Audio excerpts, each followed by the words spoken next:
Alô, amigos do @canal Varal. Estamos aqui mais uma vez fazendo essa gravação para que você possa ter um conhecimento muito maior.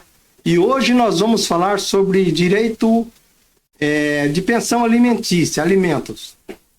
Primeiramente, eu queria dizer para você, para que você acompanhe o nosso canal, inscreva-se, entre no YouTube, digite @canal Varal e você vai ver aqui embaixo está escrito inscrever-se, você se inscreve.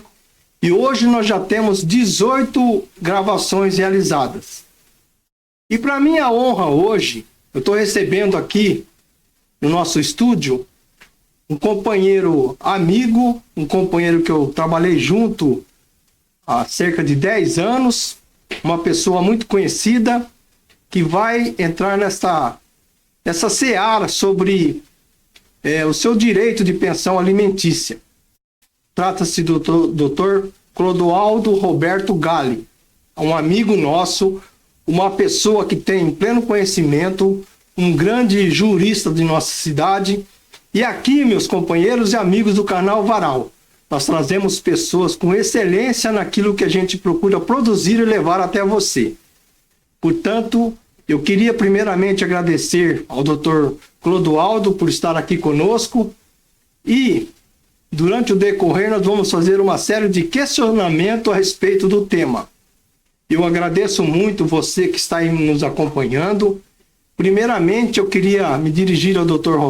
Clodoaldo Roberto Galli, que faça suas considerações iniciais e que fala sobre o seu currículo acadêmico, que para mim é uma grande alegria e um grande prazer. Muito obrigado pela sua presença, Dr. Clodoaldo, e assim vamos nos mantendo durante essa gravação, mas essa beleza de levar essas informações àqueles que nos acompanham. Silvio, muito obrigado. Na verdade, sou eu que agradeço a oportunidade de estar participando aqui do canal Varal, dessa gravação, e poder levar um pouco de informação acerca desse ramo do direito de família aos seus ouvintes e espectadores. Eu sou advogado atuante há 27 anos, sempre aqui na nossa comarca de Macatuba, formado pela Faculdade de Direito de Bauru, da Instituição Toledo de Ensino. Atuei, além da advocacia, da minha banca de advocacia, eu atuei no setor público em algumas gestões administrativas na Prefeitura de Macatuba, na Secretaria de Negócios Jurídicos, e essa é a nossa vida aqui na nossa Macatuba. Também, hoje, eu sou secretário-geral da 169ª subseção da Ordem dos Advogados do Brasil, onde também tenho a função de coordenar, no âmbito de Macatuba, a Comissão de Assistência Judiciária, que lida com o convênio de prestação de serviço de assistência judiciária à população de Macatuba, através de uma parceria, de um convênio, com a Defensoria Pública do Estado de São Paulo. Essa é uma função que me dá bastante satisfação em desenvolver, porque a gente lida com a entrega efetiva do direito àquelas pessoas que muitas vezes têm uma necessidade a ser suprida no âmbito do direito, de buscar a justiça, mas não possuem condições de arcar com os custos de contratação da advocacia particular. Então, um setor muito importante do trabalho que a OAB desenvolve em todo o estado de São Paulo. Doutor Clodoaldo, quais são as regras básicas sobre a pensão alimentícia, sobre alimentos, né? Quais são os direitos e como funciona? Porque tem alguns tópicos que é necessário para que a pessoa tenha os seus direitos. No caso, por exemplo, idade, essas coisas. Você poderia nos informar, o nosso acompanhante? Bem, O mais comum, quando se fala em alimentos, é a gente pensar em crianças, né? Crianças e adolescentes menores. Mas a concepção dos alimentos ela é mais ampla. Toda pessoa que não consegue, por um motivo ou outro, mais prover a sua própria subsistência, ele não consegue se manter sozinho, sem o auxílio de um terceiro, ele pode buscar a instituição de uma pensão alimentícia a quem? A um parente próximo. Então, o mais comum, como eu disse, são o caso dos menores. Então, são pais e mães que têm a responsabilidade no sustento e criação e educação de seus filhos, que muitas vezes precisam ser compelidos pela justiça a oferecer a esse menor, ao seu filho, o sustento através de uma contribuição financeira, né, que seria uma pensão alimentícia mensal. Então, nesse particular, são crianças e adolescentes, normalmente, via de regra, até que complete a maioridade.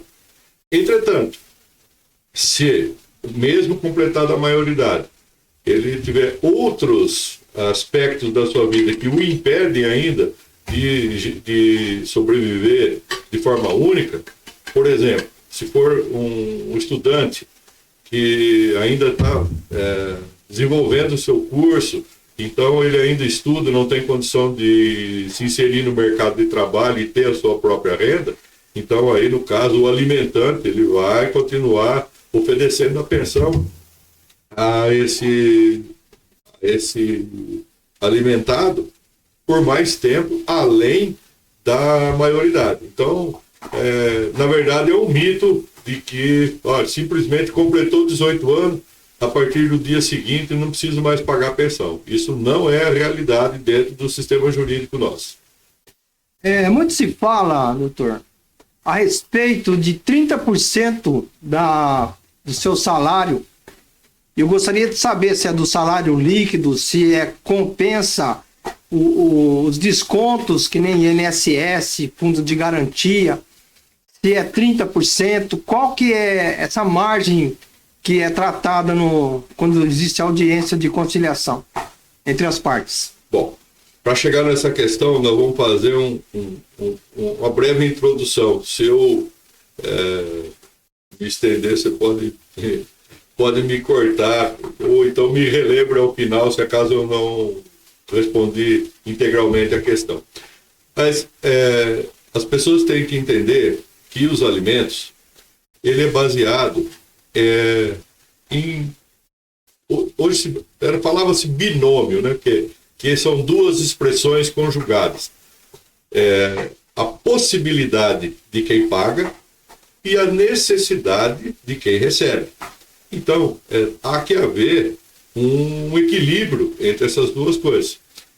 Que, por exemplo, uma criança necessita de recursos para sobreviver e se formar e se criar, é uma coisa óbvia, né? Até essa questão, pouco se exige de prova dentro dos processos que envolvem essa área, porque realmente é uma coisa notória que a criança despende valores mensais para sobreviver. Ela tem que comer, ela tem que vestir, ela precisa de assistência médica, comprar remédio, precisa vestir uniformes escolares, materiais escolares, enfim. É uma gama muito grande de gastos que uma criança, um menor, vamos chamar assim, ele necessita sempre, né, mês a mês.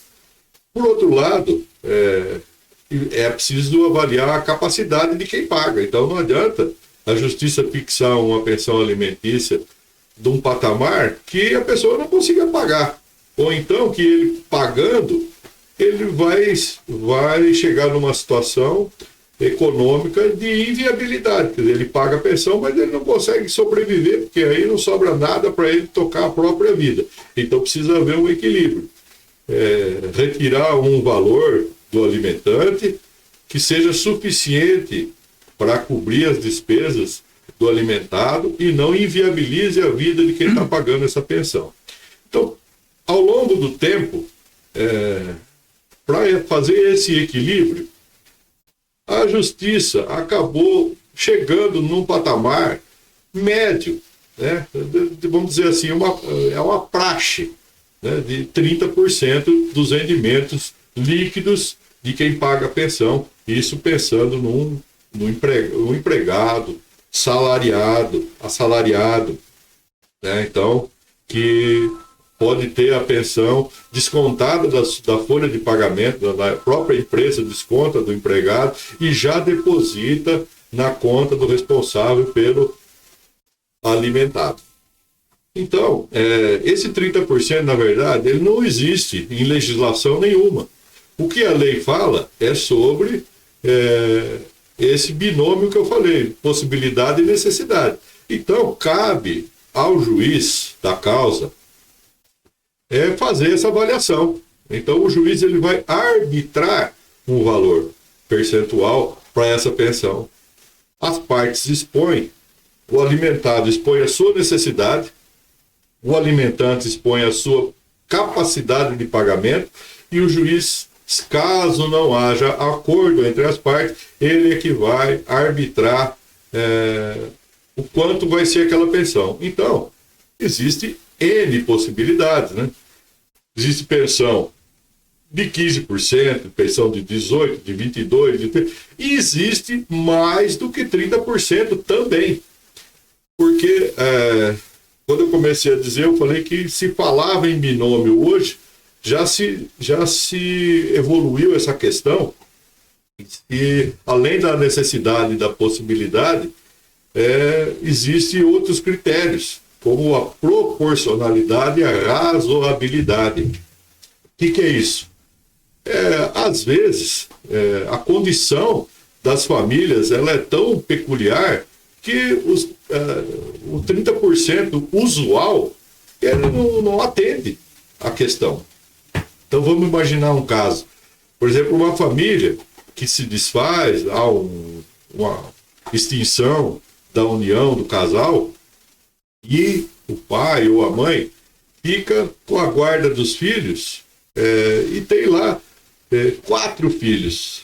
Desses 4 filhos, vamos imaginar que um deles tem lá uma condição de saúde diferenciada, que faz com que o responsável tenha que se dedicar a ele de uma forma mais presente. Isso o prejudica de exercer uma atividade no mercado de trabalho. Isso já começa a desenhar uma situação de que os 30% talvez não seja suficiente. Isso quer dizer então, doutor, que se a pessoa tem um familiar, um filho doente que requer um tratamento diferenciado especial, essa pensão... Porque nós imaginamos que o que o juiz determinou é aquilo que a pessoa que solicitou a pensão ela tem que conviver com o filho. Mas existem casos que a mãe ela não pode arcar, por exemplo, com uma doença um pouquinho diferente, um pouco mais grave. E nesse caso, além desse valor que o juiz determinou, ela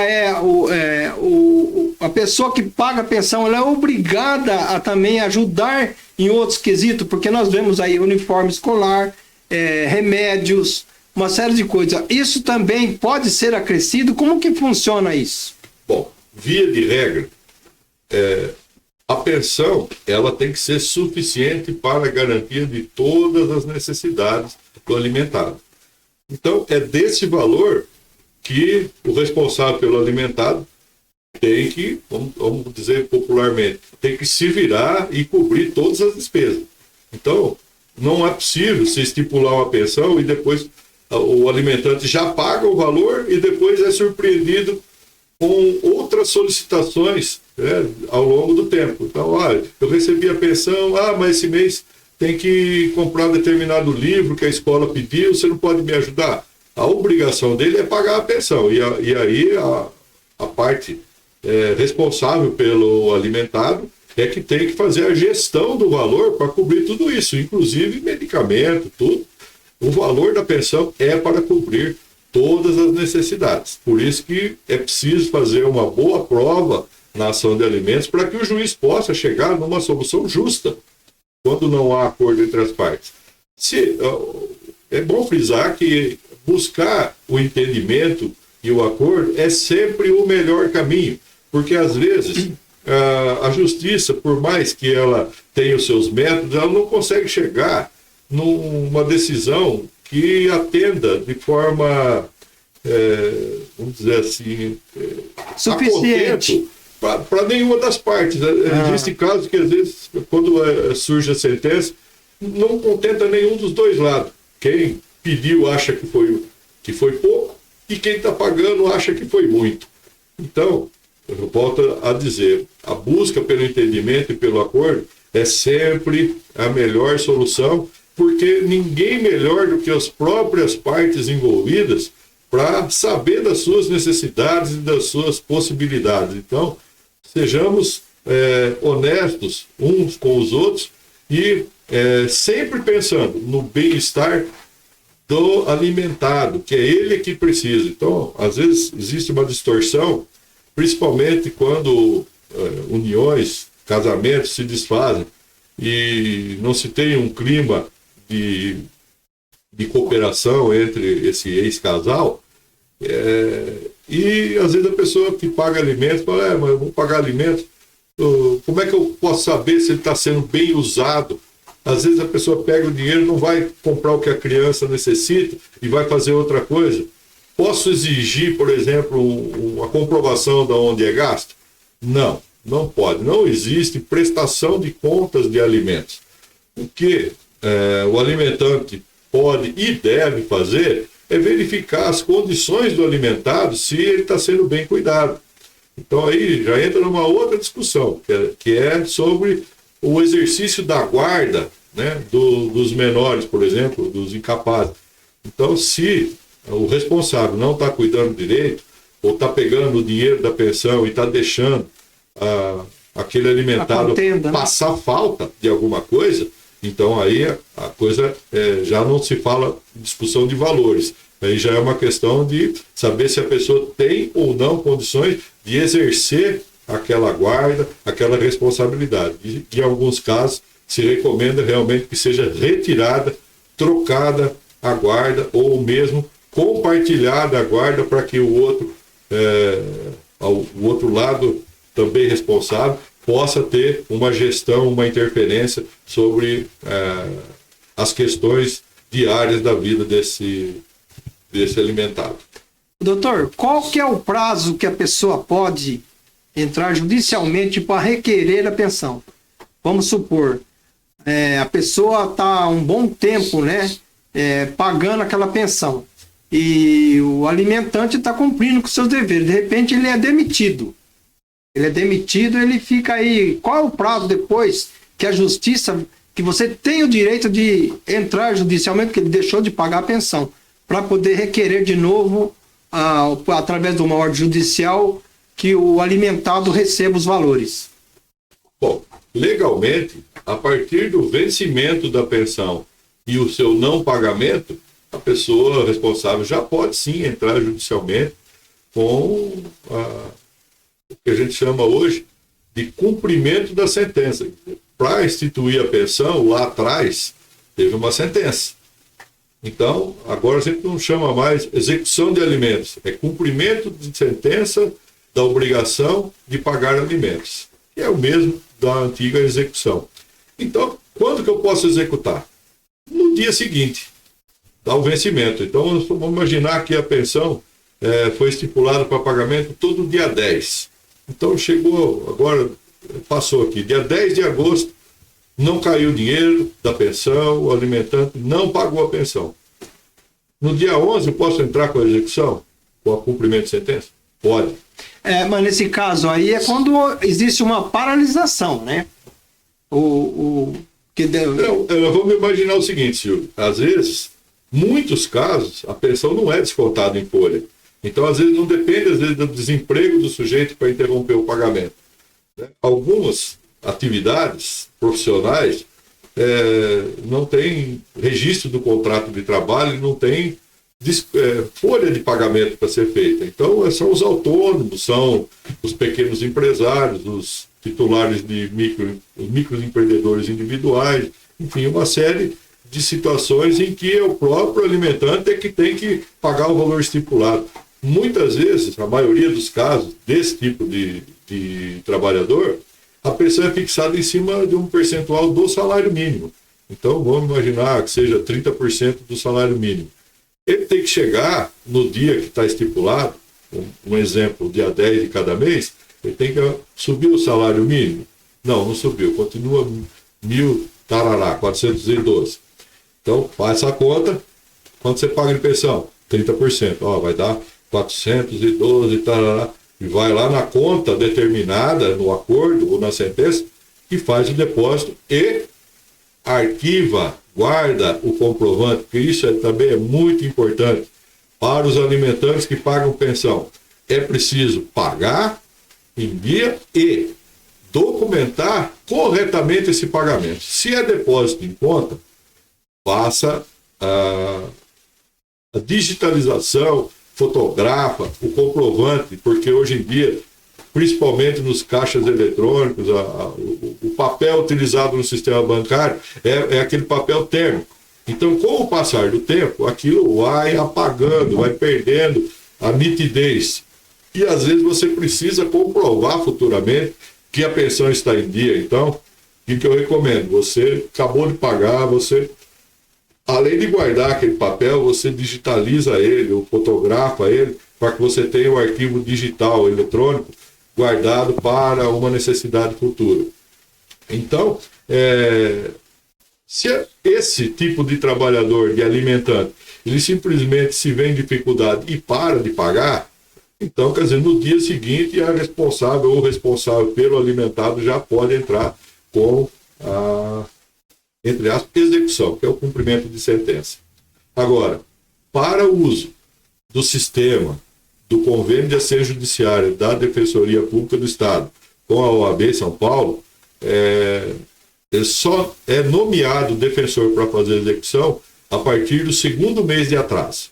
Por que isso? Para evitar toda a movimentação do sistema por questão, às vezes, de atraso de dias, né? Então, às vezes, a pessoa venceu hoje, amanhã ele já quer entrar. Então, é conveniente que se faça contato, tente falar com o alimentante para saber o que aconteceu, né?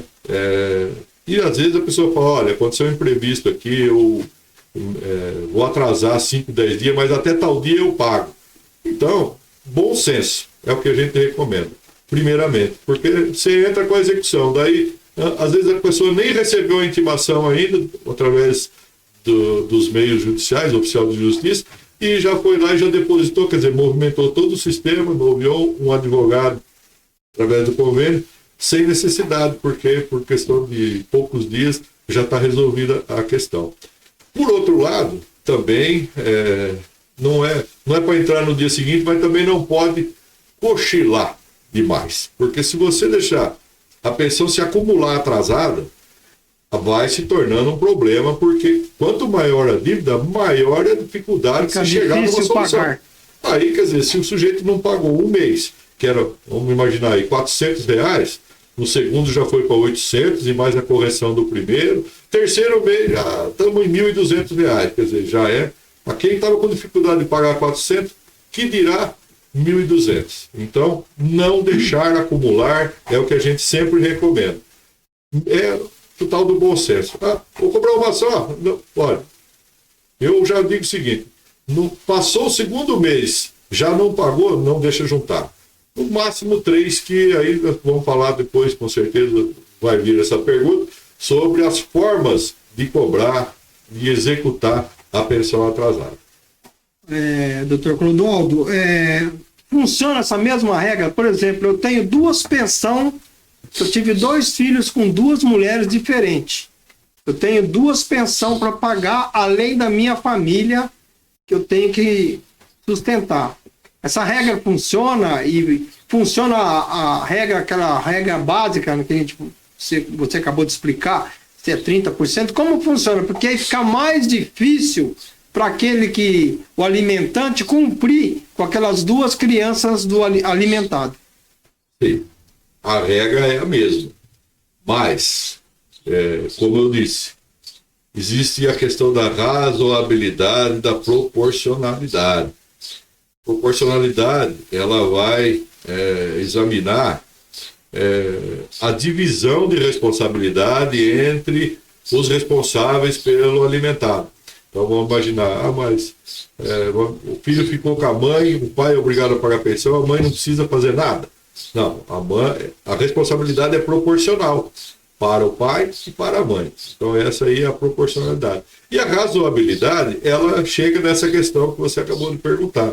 Quer dizer, é óbvio que a pessoa tem o direito de refazer a sua vida, né? Já teve um filho, teve um relacionamento, não deu certo, e não vai com isso ser condenado a viver de forma solitária até que o filho complete 18 anos ou se forme numa faculdade e ingresse no mercado de trabalho e aí ele não precisa mais pagar pensão. Então, ele vai e desenvolve um segundo relacionamento e dali se origina um outro filho.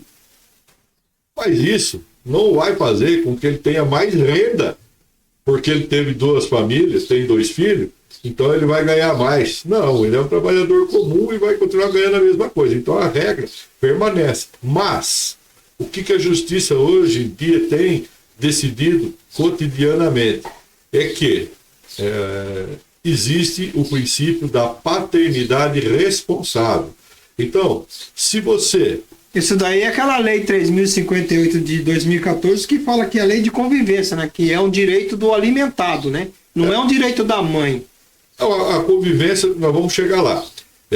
Existe um diferencial entre a convivência e a obrigação de pagar alimentos. Mas o que eu quero dizer é o seguinte, a paternidade responsável, ela impõe que o cidadão, ele pense, ao constituir uma nova família, ao decidir ter outros filhos, ele tem que ter a consciência de que ele não pode, com isso, desassistir um filho que ele já tinha e dependia dele. Então, ou seja, você já paga uma pensão.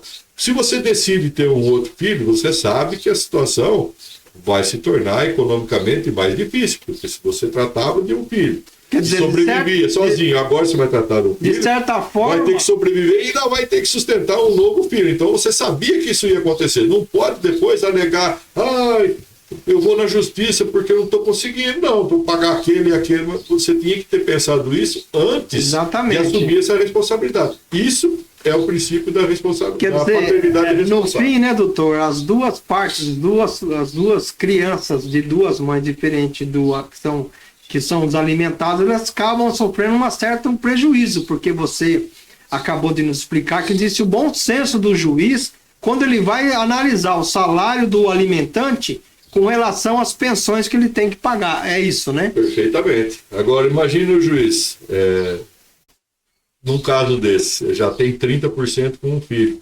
Se ele der 30% para o outro filho, são 60%. Como é que o cara vai viver? Não tem condições de convivência. Não tem. Então, quer dizer, queira ou não queira, vai atingir o primeiro, porque ele vai ter que buscar uma revisão do primeiro valor, mostrando que a situação dele se alterou. Olha, eu antes tinha só um filho, pagava 30%, tudo bem, não reclamava. Mas agora com 2 eu não consigo pagar 30%. Mas, como eu disse lá no início, que não existe percentuais na lei, sempre ao arbítrio do juiz, que vai analisar cada caso com a sua peculiaridade, o juiz vai ver. Às vezes, a situação é para dizer, olha, então vamos fazer o seguinte, não dá para aumentar mais do que 30 aqui, porque estou vendo pelas condições da vida do alimentante que se eu pôr mais de 30 não vai dar certo. Então eu vou pôr 15 para esse, 15 para esse.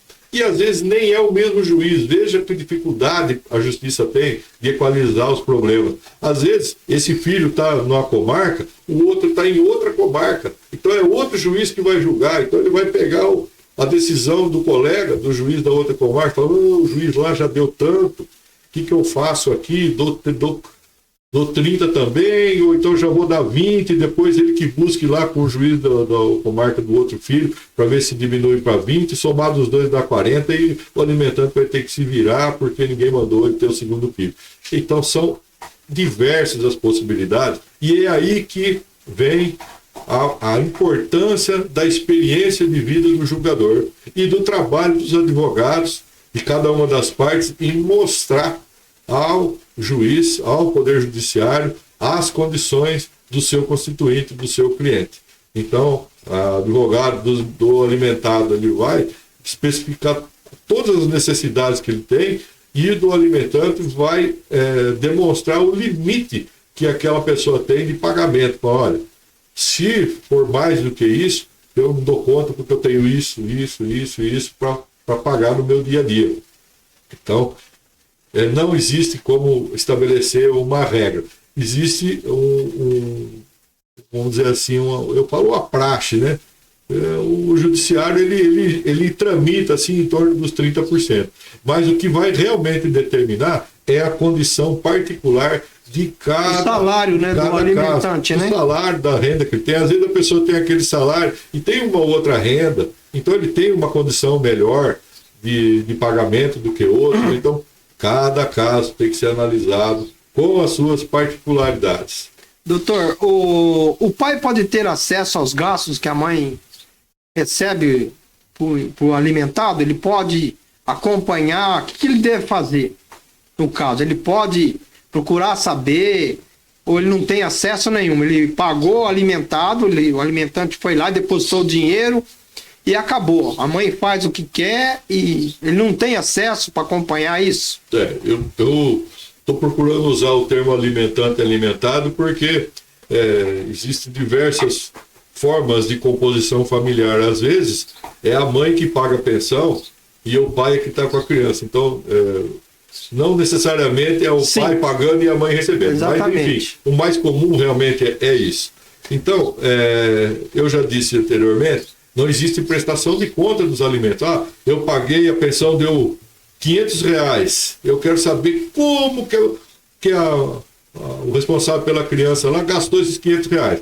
Então, o que você comprou? Não existe isso.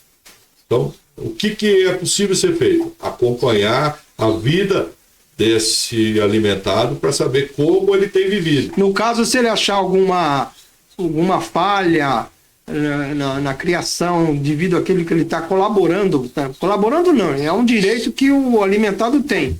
Ele pode acionar, por exemplo, o conselho tutelar. O que ele pode fazer no caso assim? Bom, se ele achar que está tendo uma discrepância sobre tudo aquilo com aquela criança que não está sendo bem tratada, muito bem acompanhada pela mãe ou pelo pai, que nem você falou. Que atitude que deve ter o alimentante? Bom, aí é preciso que se apure em que grau isso está afetando a vida do alimentado. Então, se for uma questão de menor importância, tipo assim, olha, podia ter comprado uma blusa de frio mais bonita do que aquela, não chega a ser isso um motivo de discussão a respeito do exercício da guarda e responsabilidade de uma criança. Mas, se você percebe, por exemplo, que a criança está ficando sempre doente, ou seja, está sendo exposta, às vezes, a maus cuidados. O pai ou a mãe está deixando a criança fora de hora, para a rua, sem agasalho, não dá as medicações de forma correta, não leva no médico, não está se alimentando direito, é uma criança subnutrida. Então, esses são os casos em que pode-se tentar, porque às vezes a pessoa não tem acesso à informação. Então, às vezes, sim, existe o auxílio do Conselho Tutelar, que é um órgão essencial para acompanhamento dos direitos das crianças e dos adolescentes. Então, o alimentante ele pode buscar o auxílio do Conselho Tutelar e apresentar a sua dúvida. Olha, eu tenho observado até onde me é possível, até onde me dão o direito de enxergar, que está acontecendo problema nessa família. Olha, o meu filho está assim, assim, assado. tem faltado da escola, por exemplo. Eu vejo que ele está com aspecto de que a saúde não está boa, e eu peço para a mãe as informações que ela foi se levou no médico, que está fazendo tratamento, ela não me responde. Então o conselho ele pode intervir, chamar o responsável para prestar esclarecimentos. Ou então, a busca pelo Poder Judiciário, realmente. Ele vai apresentar uma ação, às vezes, de modificação de guarda, para que se comprove ali dentro do processo que a criança ali não está sendo bem tratada e que ele ou ela teria melhores condições de exercer a guarda do que o outro. Então, quer dizer, o valor da pensão aí, ele já fica em segundo plano. Não é questão de quanto paga e de como isso é usado no dia a dia. Às vezes nem é a questão do valor. Às vezes tem valor sobrando, mas a pessoa não sabe administrar, não sabe gerir a família ali, e a criança e o adolescente acaba sendo prejudicado com isso. Então, o outro genitor ou genitora, o pai ou a mãe, que não tem a guarda, ele tem que desenvolver assim, uma percepção atenta sobre os assuntos que diz respeito ao filho. Quer dizer, aí vamos falar de convivência, né? O direito de quem não tem a guarda da criança e do adolescente é ter convivência com ele. É fazer visitas periódicas, é saber da vida do filho e tal, para poder realmente ter uma presença em favor, sempre. Toda a legislação e a prática do judiciário na busca do melhor interesse. Em benefício do alimentado. Do alimentado, do menor, do adolescente, porque vamos dizer assim, a lei tem que proteger aquele que não tem voz. Então, a criança ou o adolescente, ele é incapaz, depois relativamente incapaz. Então, tem alguém que tem que responder por ele. Então, o judiciário e toda a legislação, ela tem esse olhar, né, de buscar sempre o melhor interesse do menor e do adolescente. Inclusive, o Ministério Público, através das promotorias de justiça, tem essa função, por lei, de ser curador de menores. Mas então, tem que fazer o acompanhamento. Todo processo judicial, toda ação judicial que envolve direito de menores, é obrigatória a participação da promotoria de justiça. Para quê? Para conferir se as partes e o próprio Poder Judiciário está respeitando os interesses desse menor. Doutor Clodoaldo, na guarda compartilhada, né? O pai é obrigado a visitar o filho? Cumprir seus direitos conforme combinado judicialmente? Olha, eu costumo dizer para os meus clientes que carinho e amor é uma coisa que não tem como a justiça exigir que seja fornecido. Então, às vezes, um pai ou uma mãe, a partir do momento que ele não tem a guarda do filho, ele fica com o direito de visita. Muitas vezes, intercalados, jogados em finais de semana intervalados, porque durante a semana as pessoas trabalham, então separa lá o sábado ou o domingo, às vezes o sábado e o domingo, para ficar com o filho. E por que intercalado? Porque se colocar em sábado e domingo é de um, o outro também fica todo final de semana sem direito de conviver com o filho. Então, a justiça sempre fazendo aquele equilíbrio, né? Mas tem pessoas que não exercem. Infelizmente, não se atenta para a importância que tem a convivência de pai e mãe para a formação do caráter, da personalidade do seu filho. Então, isso faz uma falta tremenda. E tem pais e mães que brigam para ter direito de visita porque o outro não deixa visitar. E os outros têm esse direito e não exercem. Aí tem, às vezes, pai e mãe que vem no escritório e fala: doutor, mas era dia dele ir pegar a criança e ele não veio. Puxa vida, o menino ficou esperando lá, triste, e o pai não apareceu. Então, quer dizer, não tem como obrigar, viu, Silvio? Uma outra pergunta também. O que acontece se o pai não paga a pensão? Ele não cumpriu a ordem judicial, ele não obteve recurso, ele teve algum problema, porque a justiça não se importa com isso, ela não está preocupada. Você tem que cumprir o seu direito que ficou acordado judicialmente. A pessoa não paga. Que punição? Eu falo punição, porque você está deixando de cumprir com a sua obrigação com o seu filho.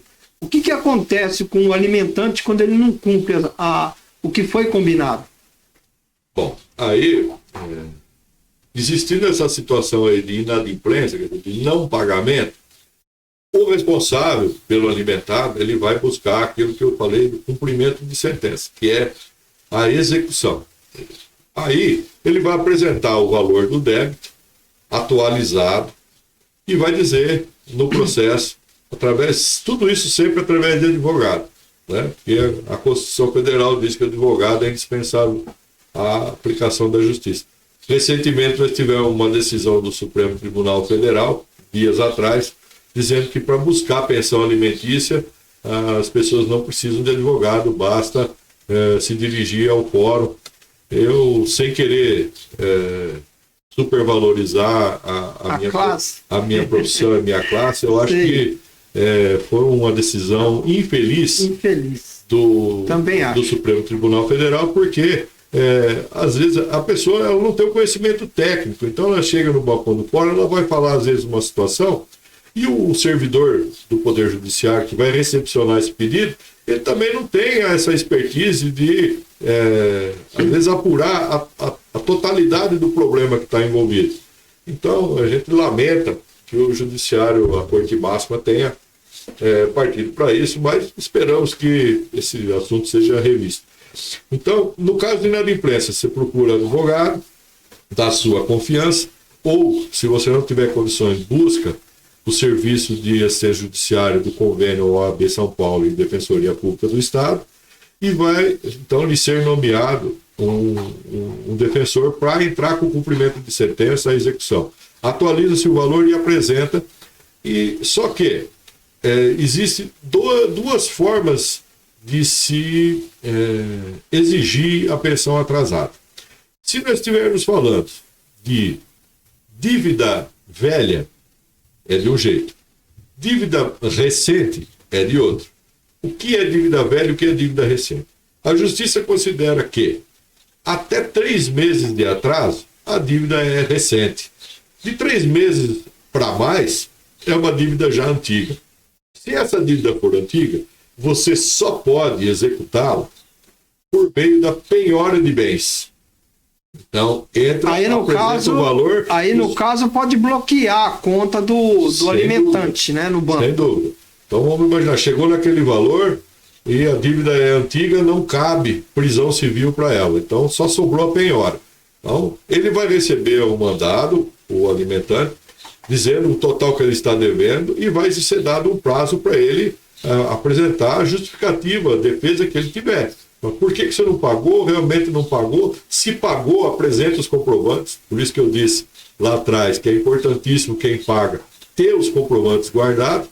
Que se ele recebeu uma intimação dessa, vai dizer, opa, peraí, está dizendo que no mês tal de 2022 eu não paguei, mas eu paguei. Está em procura lá? Não, está aqui. Então você apresenta, vai corrigir para que você seja forçado a pagar somente aquilo que realmente é devido, né? Então, a cada um o que é de direito. Então aí, se ele não pagar, passou o prazo, não se defendeu, não pagou, então o que acontece? Vai começar a busca de bens e ativos que essa pessoa tenha, que possa lhe ser tirado para cumprir essa obrigação. Então, vamos imaginar, o sujeito paga, tem uma dívida de pensão e tem... Basicamente é como se fosse uma execução fiscal. É a mesma coisa, é o mesmo princípio. Mas, por se tratar de alimentos, ela é até, vamos dizer assim, tem uma prioridade maior. Mais abrangente, né? Mais abrangente. Porque, por exemplo, às vezes a pessoa... vamos fazer uma busca. A primeira coisa que a Justiça tenta é através de um sistema chamado Cisbajude, que a Justiça tem convênio com o Banco Central e faz uma busca pelo CPF do devedor em todo o território nacional. Rastreamento. Qualquer conta bancária, aplicação financeira que ele tenha, vai ser localizado e o juiz, com a sua senha pessoal, ele vai ter acesso a essa conta para bloquear o valor que está sendo devido. Quando encontra valor em conta bancária e é feito bloqueio, já é uma maravilha para quem está executando, porque, se achou o dinheiro, eu vou conseguir receber. Muitas vezes faz essa busca e não acha nada, ou acha valores insignificantes que não são suficientes para pagar o débito. Então, vai continuar aprofundando. Bom, não achou dinheiro? Vamos ver se tem bens. Vamos fazer uma pesquisa de imóveis. Se as pessoas têm terreno, tem mais de uma casa, o que ele tem? E vai penhorar o bem que encontrar. Veículo, né? Tem um outro sistema chamado Renajude, que pesquisa no Renavan, que é o Registro Nacional de Veículos. Então, encontrou um veículo em nome dele? Bloqueia. Né? Para quê? Para que depois ele seja penhorado, leiloado, e aí o recurso proveniente desse leilão vai ser disponibilizado para o alimentado, para pagamento daquela dívida atrasada. E, se a pensão for recente, até 3 meses, o sistema é outro. Aí a pessoa recebe um mandado para pagar em 3 dias, sob pena de prisão civil, que é aquilo que às vezes popularmente a gente ouve falar. A única coisa que dá prisão nesse país é dever pensão alimentícia. E é uma realidade. Se a pensão for de até 3 meses e for executada e não for paga, a justiça pode decretar a prisão do alimentante por até 60 dias. Então aí o juiz vai analisar. E quando normalmente começa com 30, né? Doutor, e quando se passa esse prazo de 60 dias e a pessoa continua inadimplente, o que pode ser feito novamente? Aquela dívida vai continuar valendo, ele vai ter que no futuro pagar, ou ela não existe mais, ela foi suspensa, como é que fica? Ótima pergunta, porque essa é uma dúvida que paira sempre nas pessoas. Se eu for preso e ficar lá os 30 dias que a justiça determinou, eu não preciso pagar mais? Não é isso. A dívida não se resolve porque o sujeito cumpriu a prisão civil que foi determinada. A dívida vai permanecer. Só que não pode prender a pessoa uma segunda vez em razão da mesma dívida, porque senão ficaria prendendo e soltando eternamente. Era a dúvida que todo mundo tem. O que acontece nesses casos? Se o sujeito cumpriu a prisão e ainda assim não pagou a dívida, porque a prisão, né, ela é uma forma extrema que a justiça tem para obrigar a pessoa a pagar. A gente imagina o quê? Que ninguém quer ficar preso, ninguém quer ter a sua liberdade cerceada por motivo nenhum. Então a liberdade é o bem maior do ser humano e ele preza por ela. Então, quando sai uma ordem de prisão, o que a gente vê na prática? Mesmo na dificuldade, as pessoas se viram, né? Vai emprestar do pai, da mãe, do tio, do vizinho, do patrão, e acha dinheiro e paga. Ou então, acha parte do dinheiro e tenta fazer um acordo com a parte contrária. Fala, olha, eu não consegui tudo, mas, puxa, se eu for preso vai ficar pior, porque aí eu não vou conseguir trabalhar para pagar. Vamos fazer um acordo? Eu te dou tanto agora e parcelamos o resto. A pessoa aceitando, como eu sempre digo, acordo vale tudo desde que se respeite o direito do alimentado e que as partes cheguem a concordar sobre aquilo. Então, nesses casos, prendeu, cumpriu a prisão e continuou não pagando, a partir dali, aquele cumprimento de sentença, aquela execução, ela vai se comutar, se transformar no rito da penhora. Quer dizer, não prendeu e não pagou. Vamos tentar buscar bens para garantir o valor da dívida. Então, primeiro veio aquela ameaça máxima, né? Perder a liberdade. Mesmo assim, o sujeito não pagou, se sujeitou a ficar preso por 30 ou 60 dias, então daí para frente é tentar buscar bens para garantir o pagamento do atrasado. É difícil? É difícil porque na prática, se o sujeito já ficou preso, é porque realmente dificilmente a pessoa vai fazer isso, vamos chamar em português de birra, né? Ah, não, eu não vou, deixa, eu vou ficar preso, mas também ela não vai ver o dinheiro. Não, é difícil, gente. Então, se a pessoa chegou nesse ponto, é porque realmente ele não tem condição de pagar, porque se tivesse ele teria pago, porque ninguém quer ficar preso. É uma situação realmente degradante para o ser humano perder a sua liberdade. Doutor Clodoaldo, no caso, por exemplo, estou trabalhando numa empresa, sou demitido. Aí vai vir o meu acerto de contas. E nesse acerto de contas, ali vem os descontos do INSS, o desconto do imposto de renda, mas ali também vem o 13º, férias proporcionais, hora extra. Quando tem, porque normalmente a justiça manda já descontar na folha de pagamento do alimentante. Esse desconto que também vem no final, do seu acerto final, dos valores que ele vai receber, inclui também junto aos 30%, ou aquilo ali fica à parte, não entra na soma que o alimentado vai receber? Bom, normalmente a fixação dos alimentos é em pontos percentuais, como nós já falamos, e sobre os rendimentos líquidos do alimentante. Normalmente é isso, mas, como eu disse, isso não está na lei. É o arbítrio do juiz. Então, quando fala em rendimentos líquidos, o que é que entra? Vamos passar até no dia a dia, até antes de chegar no caso de uma rescisão. Via de regra, são todas as verbas de caráter salarial. Então, hora extra é salário.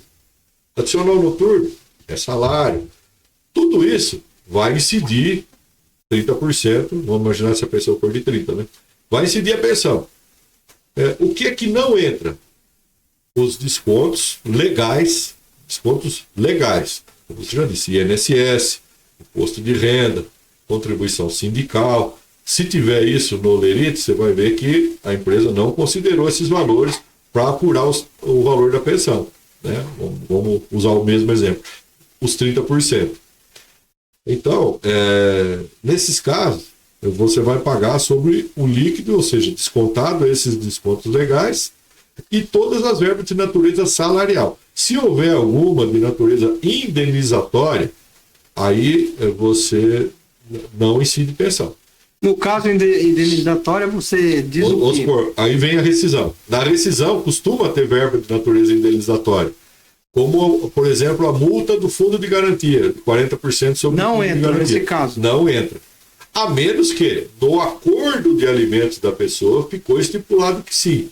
Como eu já disse, em acordo, tudo pode. Então, se a pessoa, na hora de fazer acordo, falou assim, vai incidir sobre tudo, inclusive FGTS, e não se discute, porque as partes decidiram dessa forma e a justiça homologando esse acordo, o acordo passa a ser uma lei entre as partes. Então, mas não costuma. Pode não costumar, mas aqui vocês chegaram a essa conclusão e a justiça bateu o martelo. Então, não se discute mais. Então, normalmente, se a decisão é para a justiça, ou seja, não foi as partes que chegaram num acordo diferenciado, o que se diz é que a pensão incide sobre todas as verbas salariais. Isso inclui férias, 1/3 de férias, 13º salário, e tudo, hora extra, tudo que for verba salarial. Descontando, não vai entrar apenas as verbas indenizatórias. Dr. Clodoaldo, eu fico muito grato com a sua presença aqui. Foi uma aula, né? Foi uma explicação muito didática. Para mim foi um orgulho receber você aqui. Você me dá essa oportunidade de me dirigir a você através do @canal Varal. E eu fico muito contente porque a gente trabalhou junto muito tempo e eu conheço a capacidade que o nosso colega aí tem. Eu fico feliz, né? E posso dizer que foi muito bem educativo. E eu peço para que você acompanhe-nos no canal @canal Varal e inscreva-se, tá? E eu também quero deixar para todos aqueles visitantes entrevistados uma caneca, né? De lembrança da sua participação aqui neste podcast. E eu quero ouvir as suas considerações gerais final, consideração final sobre tudo isso que você explicou para o nosso acompanhante. Olha, Silvio, eu agradeço as palavras elogiosas que você dirigiu à minha pessoa. A recíproca é verdadeira, nós realmente trabalhamos juntos, somos bons colegas de trabalho, procuramos sempre fazer o melhor para a população. E para mim foi um prazer poder levar um pouco de informação às pessoas que seguem o @canal Varal, e permaneço à sua disposição para que outras Eu acredito que não vai faltar mais oportunidade. Outras conversas, talvez de outros temas do direito, que é tão vasto, né? E para mim é sempre um prazer. Inclusive, é uma função institucional da OAB, levar a cidadania, incentivar a cidadania, a boa cidadania à população. Então, para encerrar, eu quero dar mais uma informação a respeito do nosso convênio de assistência judiciária. As triagens são realizadas a partir das 9 horas, todas as segundas e quartas-feiras, na Casa do Advogado e da Cidadania, que é bem ao lado do fórum, ali na rua Sergipe. As pessoas que têm direito à obtenção de um defensor nomeado através do convênio são aquelas que hipossuficientes, que não têm condição econômica de contratar um advogado. Então existem algumas regras lá no convênio, mas em linhas gerais são aqueles que têm renda familiar não superior a 3 salários mínimos.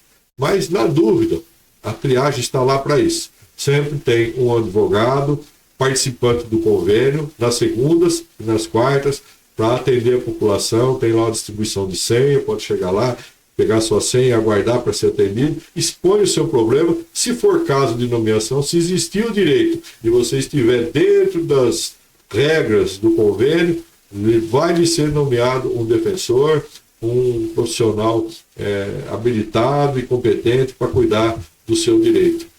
O direito não socorre a quem dorme. Então, busque o seu direito. As portas do Poder Judiciário estão sempre abertas para a solução dos conflitos em sociedade. O meu muito obrigado. Encerramos aqui mais um podcast com o Dr. Clodoaldo Roberto Gaio. Obrigado, doutor. Espero recebê-lo mais vezes aqui.